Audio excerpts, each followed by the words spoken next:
Ohun tó wáyé níbi àfihàn eré tí Wùmí Toríọlá, Bísọ́lá Ayéọlá yóò jẹ́ káwọn olólùfẹ́ Fúnkẹ́ Akíndélé àti Tóyìn Abraham lọ sinmi agbaja. Bó tilẹ̀ jẹ́ pé ọ̀pọ̀lọpọ̀ ìgbà ni Tóyìn máa ń sọ pé kò sí ìjà láàrin òun àti Fúnkẹ́ Akíndélé àti pé àǹtí òun dáadáa ni. Ọ̀pọ̀lọpọ̀ àwọn olólùfẹ́ wọn ni ò gbàgbọ́ tí wọ́n sì máa ń bára wọn jà tí wọ́n sì máa sòkò ọ̀rọ̀ sí ara wọn lórí ẹ̀rọ ayélujára. Èyí farahàn níbi ìfilọ́lẹ̀ fíìmù tí Wùmí Toríọlá, Bísọ́lá Ayéọlá Kìkì àti Bọ́lájí Ògúnmọ́lá ṣe níbi tí wọ́n pa àwọn òṣèré ẹgbẹ́ wọn sí, èyí tí Fúnkẹ́ Akíndélé àti Tóyìn Abraham wá fìjókòó yẹ́ wọn sí. Táyọ̀ sì ń retí ohun tó máa ṣẹlẹ̀ níbi òde náà nítorí pé òde ti pa wọ́n pọ̀ rí tí kálukú sì yẹra fúnra wọn.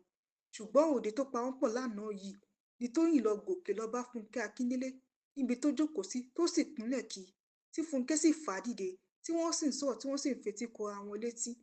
Èyí tó mú kínú àwọn olólùfẹ́ wọn dùn wípé kò sógun mọ́ kò sọ́tẹ̀ mọ́. Táyọ̀ sì sòkò ọ̀rọ̀ sáwọn olólùfẹ́ wọn tó máa ń dáná ìjà láàrin wọn.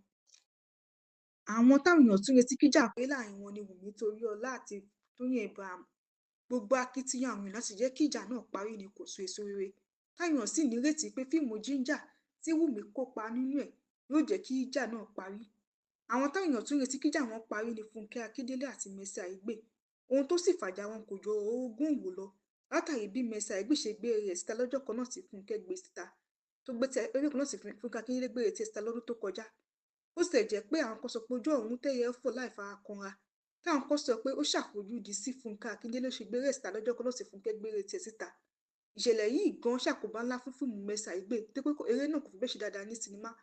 Ohun tó tún fàjà níbi tí Mercy Aigbe ti lọ ṣe ìfòròwérò wípé ẹnìkan tí òun ò fẹ́ dárúkọ ló ṣe ìrànlọ́wọ́ fóun láti lè kópa nínú eré Yorùbá. Èyí táwọn alátìlẹyìn Fúnkẹ́ ti lọ gbé ìfòròwérò kan tí Mercy Aigbe ṣe lọ́dún tó kọjá díẹ̀.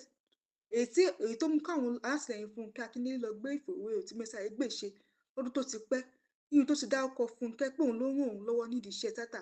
Ṣùgbọ́n nítorí pé ohun tó ṣẹlẹ̀ láàrin wọn kò fẹ́ dárúkọ ẹ̀ mọ́ pé òun ló ràn òun lọ́wọ́.